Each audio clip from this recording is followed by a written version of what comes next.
नमस्कार, market today में आप सभी का स्वागत है। मैं हूं सुमित और वीकली एक्सपायरी का दिन, जबकि भारतीय बाजारों के लिए एक और रिकॉर्ड का सिलसिला लगातार बना रहा। हैट्रिक मारी भारतीय बाजारों ने, रिकॉर्ड किया और रिकॉर्ड में जो पार्टिसिपेशन था वो आया आज मेटल्स की तरफ से, वो आज आता हुआ दिखाई पड़ा टेलीकॉम की तरफ से, हैवी वेट्स की तरफ से, खासतौर से रिलायंस जैसे शेयरों ने आज कुछ हद तक दम दिखाया।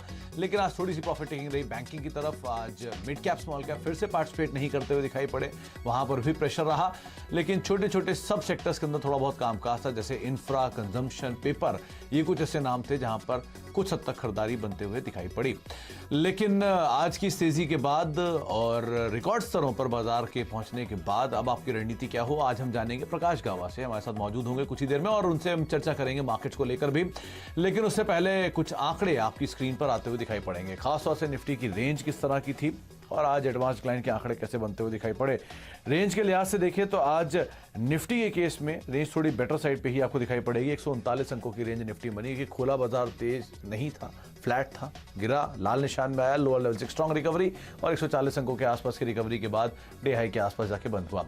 सेंसेक्स में भी 487 अंकों के आसपास का दायरा तय हुआ। निफ्टी बैंक हालांकि आज बहुत ही सीमित दायरे में था, वहां पर बहुत ज्यादा कामकाज नहीं था और ऑब्वियसली कल एक बड़ी तेजी आ चुकी है, तो उसके बाद आज थोड़ा सा ब्रीदर लेता हुआ दिखाई पड़ रहा था।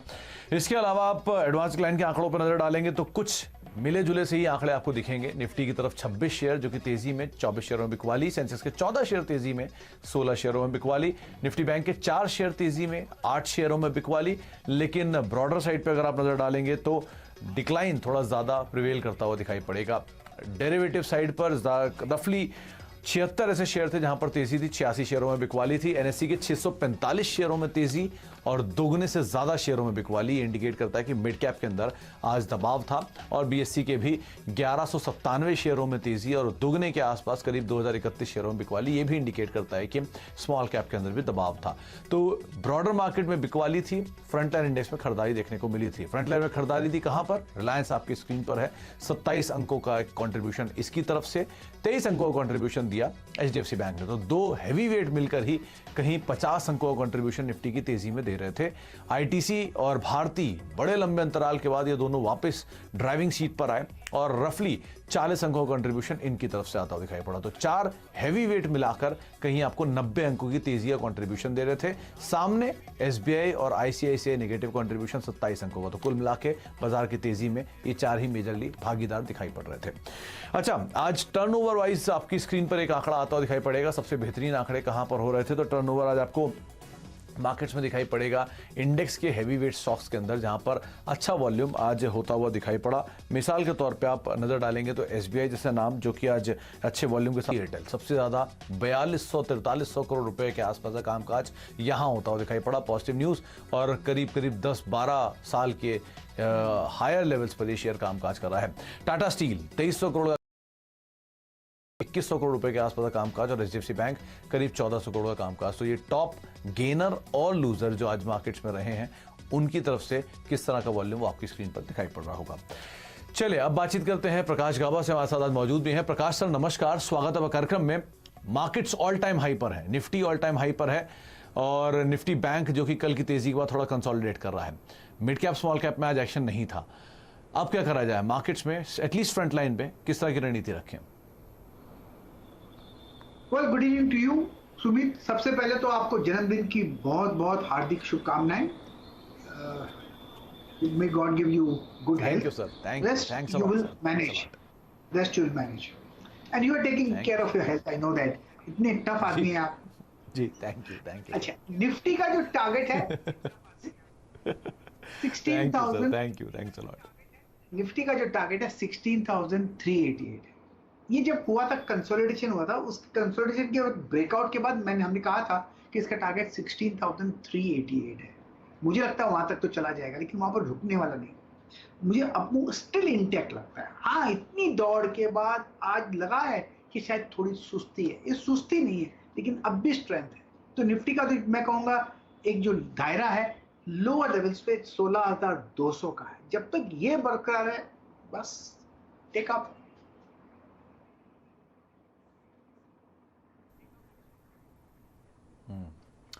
तो 16,388 ये लेवल निफ्टी के लिए टारगेट्स के तौर पे काम करेंगे। 16,200 का एक स्टॉप लॉस आप मेंटेन कर सकते हैं। अच्छा गाबा सर, ये 16,388 टारगेट तो ठीक है, तो क्या यहां पर बाय करें या डिप का वेट करें निफ्टी में भी और निफ्टी बैंक में भी? ऐसा है कि खरीदने की जगह आज तो मैंने कहा था कि 16,220 के आसपास ये सपोर्ट जोन है, उसके आसपास मिलता तो लेना चाहिए, पर वहीं से बाउंस मिला। ये जोन ऑफ सपोर्ट है 16,200 टू 16,220। डिप्स मिलती है तो खरीदना चाहिए क्योंकि वीकनेस नहीं है। हाँ, हो सकता है 1 या 2 दिन लग सकते हैं, लेकिन ये बाय ऑन डिप्स मार्केट है, ये सेल नहीं है। इतना ध्यान देना है। तो 16,200 के आसपास खरीदने का मौका मिलता है तो खरीदना चाहिए। What is wrong? सिर्फ 25-30 पॉइंट का ही स्टॉप होगा और क्या।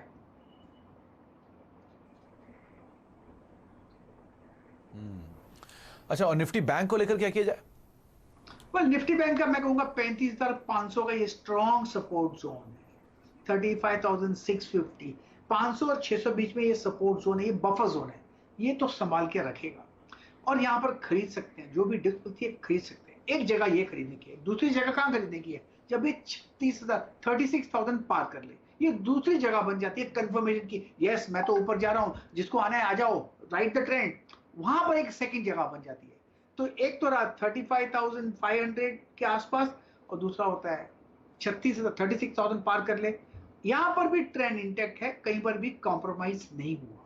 सुस्ती लगेगी, सुस्ती वीकनेस नहीं है। ओके, तो थोड़ी सुस्ती जरूर रहेगी, लेकिन हाँ, वीकनेस मार्केट में नहीं है, अंडरलाइंग स्ट्रेंथ ही दिख रही है। 36,500 आपकी स्क्रीन पर आप टारगेट देख रहे हैं निफ्टी बैंक को लेकर। अच्छा गाबा सर, ये इंडिविजुअल स्टॉक्स क्या तेजी में ही मान के चल रहे हैं? कौन कौन से स्टॉक चुने आपने?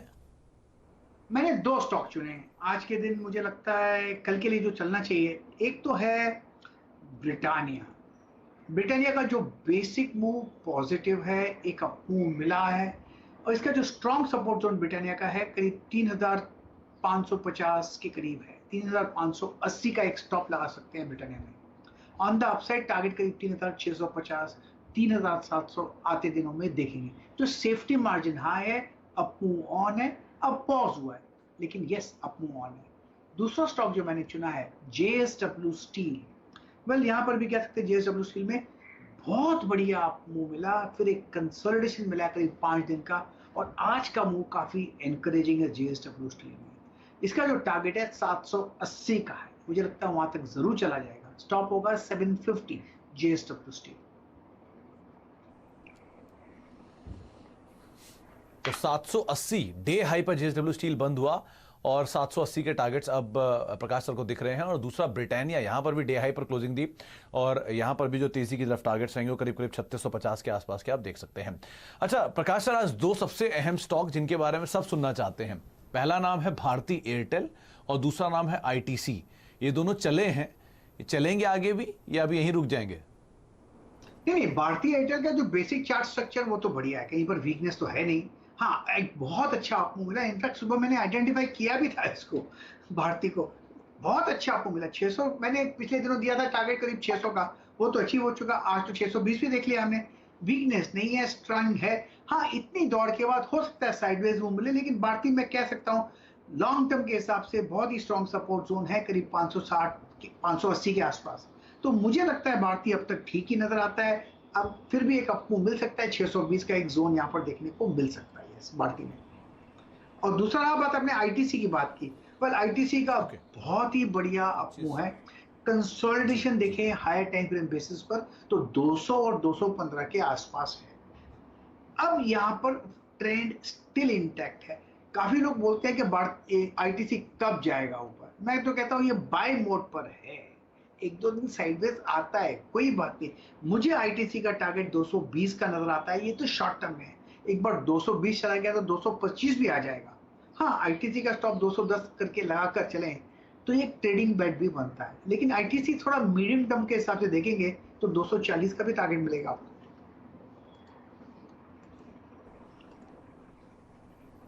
ओके, तो ITC मीडियम टर्म में 240 तक की चाल दिखा सकता है। मीडियम टर्म के हिसाब से थोड़ा कंसोलिडेट करेगा ऊपर नीचे, लेकिन अदरवाइज 240 का टारगेट। और भारती एयरटेल, हाँ, ये तेजी आगे भी कंटिन्यू करेगी, उसके हिसाब से आप देख सकते हैं।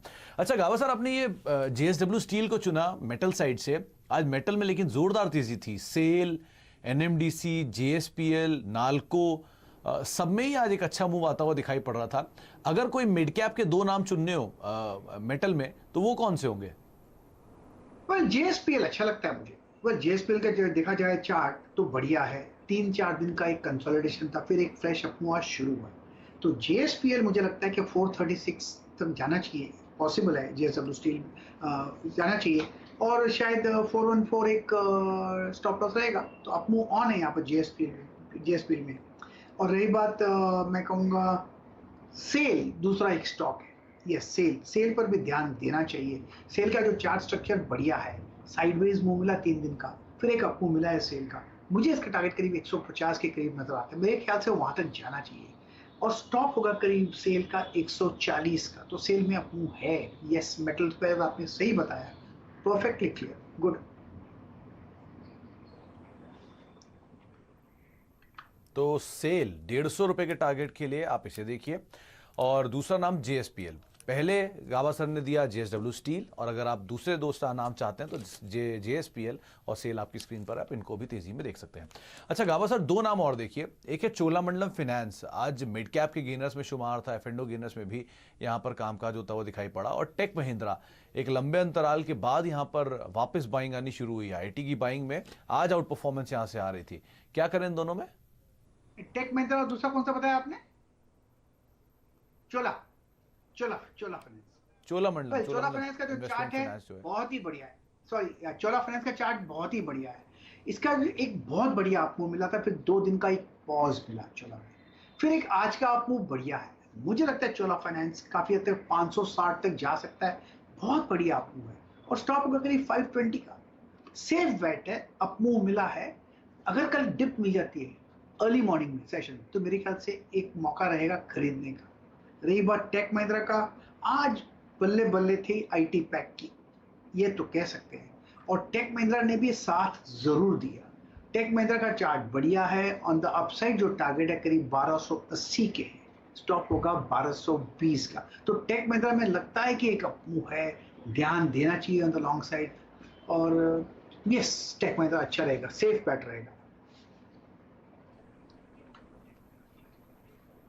1280 टेक महिंद्रा के लिए आप टारगेट रखिए। 1220 का एक स्टॉप लॉस यहाँ मेंटेन कर सकते हैं। अच्छा, 2 नंबर भी आने वाले हैं, उसमें एक नाल्को का नंबर है, और दूसरा, वैसे तो कल 19 एफ&ओ कंपनीज के नंबर्स आने वाले हैं, बड़ा हैवी अर्निंग डे है, लेकिन फिर भी आप नाल्को पे नजर रखिए। कल नंबर्स इसके हैं, और नंबर से पहले आज ये चला ही बढ़िया है। और दूसरा मुथूट फाइनेंस, इसके भी नंबर है। गोल्ड फाइनेंसिंग स्पेस में नंबर्स आने वाले हैं, बहुत सारी चीजें इसके ऊपर बाजार की नजर भी रखेगा।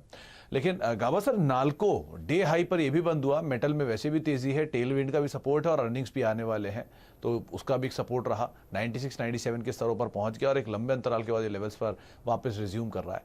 और दूसरा मुथूट फाइनेंस, यहाँ भी नंबर्स हैं, और गोल्ड फाइनेंसिंग स्पेस ठीक ठाक काम कर गया है पिछले कुछ दिनों में। क्या करें मुथूट फाइनेंस के अंदर भी और नाल्को में?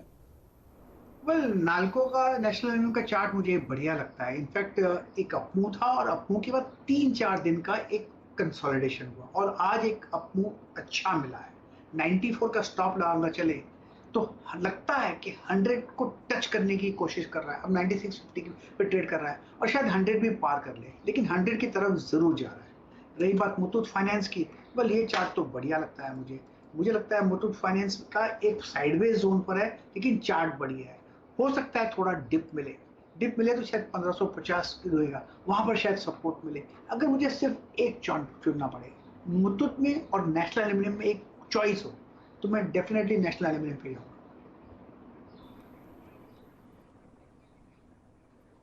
नाल्को डे हाई पर बंद हुआ, और ये सपोर्ट भी है पूरे स्पेस में। नंबर्स में भी अनुमान है कि सेट सीक्वेंशियल बेसिस पर जो एल्यूमिना और एल्यूमिनियम, उनकी रियलाइजेशन बेटर होते हुए दिखाई पड़ेंगे। अच्छा, टाटा पावर को और देखिए, कल इसके भी नंबर्स हैं, और यहाँ पर भी वाई बेसिस पे तो आपको पैट गिरता हुआ दिखाई पड़ेगा, लेकिन कोई एडजस्टमेंट है, उनको अगर हटा भी दिया जाए तो सीक्वेंशियल बेसिस पे इनके रियलाइजेशन शायद थोड़े बेटर होंगे।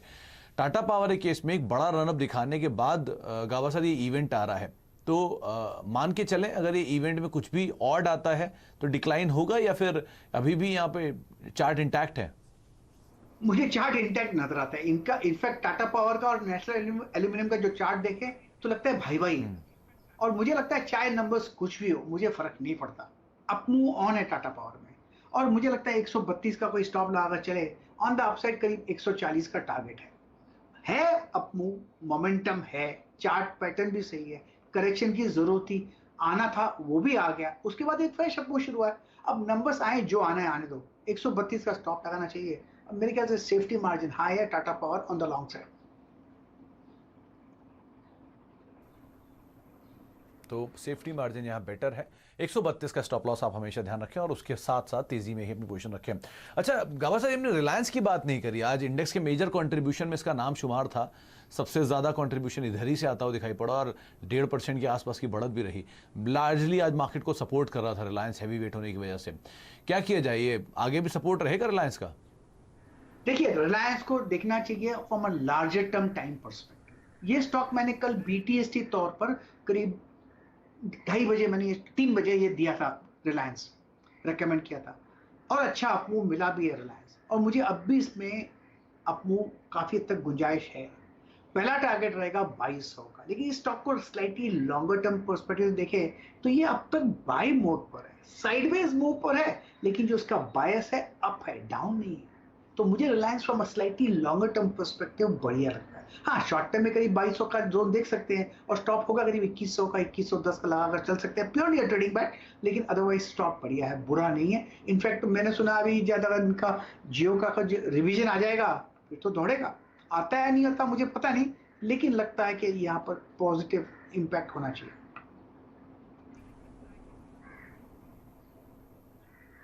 तो यहाँ से तेजी रहेगी और ये डिस्क्लेमर भी है कि इस चैनल का प्रभुत्व और प्रबंधन जो है वो रिलायंस इंडस्ट्रीज के पास है, तो आप अलग से भी एक बारी अपने वित्तीय सलाहकार की निजी राय ले सकते हैं।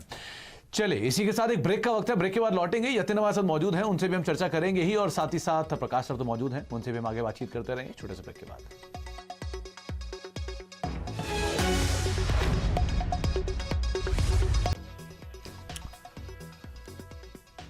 आप देख रहे हैं मार्केट टुडे, हमारे साथ प्रकाश सर मौजूद हैं जो कि बाजार पर अपनी रणनीति बता रहे हैं, और उनके हिसाब से निफ्टी में तेजी आगे भी कंटिन्यू रहेगी। अंडरलाइंग स्ट्रांग है, थोड़ा बहुत ऊपर नीचे चलता है, लेकिन बाजार में निफ्टी बैंक को लेकर अंडरलाइंग में स्ट्रेंथ अभी भी दिख रही है। उन्होंने मेजरली मार्केट में जेएसडब्ल्यू स्टील को चुना है, जहां पर आप तेजी की तरफ अपनी पोजीशंस को ले सकते हैं। आगे भी हम प्रकाश सर से बातचीत करेंगे, लेकिन उससे पहले यतिन हमारे साथ मौजूद है और यतिन से हम जान लेते हैं कि डीलर्स रूम में किस तरह की बज है, कौन कौन से स्टॉक्स हैं जो कि उन्होंने चुने हैं। तो यतिन बताइए, आज डीलर्स रूम में क्या लेकर आए आप? देखिए, 3 स्टॉक्स जो डीलिंग रूम्स के रेडार पे हैं आज, उनमें सबसे पहले वेदांता मेटल पैक्स है, और कहीं ना कहीं मेटल्स में फिर से एक बार हमको अच्छे बाइंग फ्लोज देखने को मिल रहे हैं। स्पेसिफिकली वेदांता पे उनको लगता है कि 325 से लेके 350 तक के आपको पोजिशनल टारगेट्स देखने को मिल सकते हैं। शॉर्ट टर्म के लिहाज से भी यहाँ वो अपने क्लाइंट्स को खरीदारी की सलाह दे रहे हैं। वेदांता के अलावा टीसीएस पे भी नजरें होनी चाहिए, जहां डीलिंग रूम्स अपने क्लाइंट्स को पोजिशनल बाय कॉल दे रहे हैं। 3350 से लेकर 3400 तक के टारगेट्स यहाँ डीलिंग को लगता है कि स्टॉक में आने चाहिए, और काफी अच्छा एफआई इंटरेस्ट टीसीएस के शेयर्स में हमको देखने को तो मिल रहा है। ये तो बात हुई लार्ज कैप्स की, लेकिन मिड कैप्स में ध्यान दीजिए पेपर स्टॉक्स पे, खास करके जेके पेपर और वेस्ट कोस्ट पेपर, जहां डीलिंग को लगता है कि शॉर्ट टर्म में आपको 10 से 15% का अपसाइड देखने को मिल सकता है। जिस हिसाब से एंटिसिपेशन मार्केट में है, पेपर के दाम बढ़ सकते हैं, और एक्सपोर्ट मार्केट्स खास करके यूरोपियन मार्केट्स में फिर से एक्टिविटी शुरू हो गई है, तो कहीं ना कहीं इसका फायदा इंडियन पेपर कंपनीज को होगा। और यहाँ स्पेसिफिकली वो वेस्ट कोस्ट पेपर्स पे शॉर्ट टर्म के लिए खरीदारी की सलाह दे रहे हैं।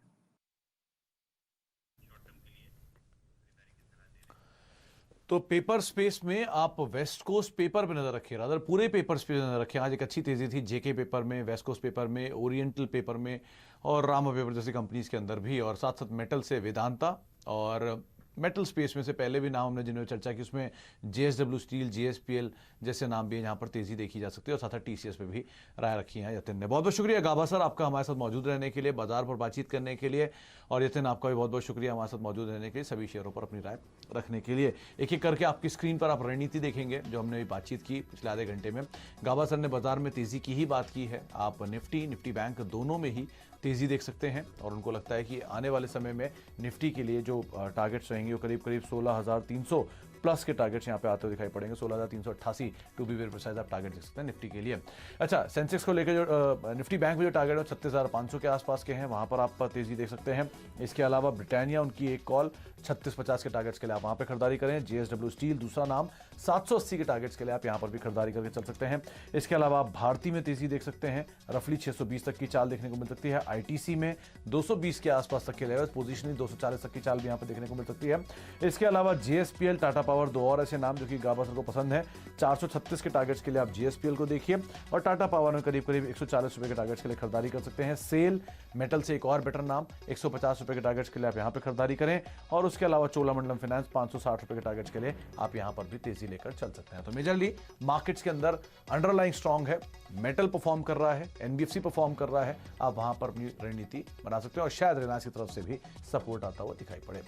इसी नोट के साथ अब मार्केट छोड़े कोई समेटेंगे। कल है हफ्ते का आखिरी कारोबारी सत्र और एमपीसी का आउटकम, तो बड़ा ध्यान से संभल कर अपनी पोजीशंस में रणनीति बनाइएगा। नमस्कार।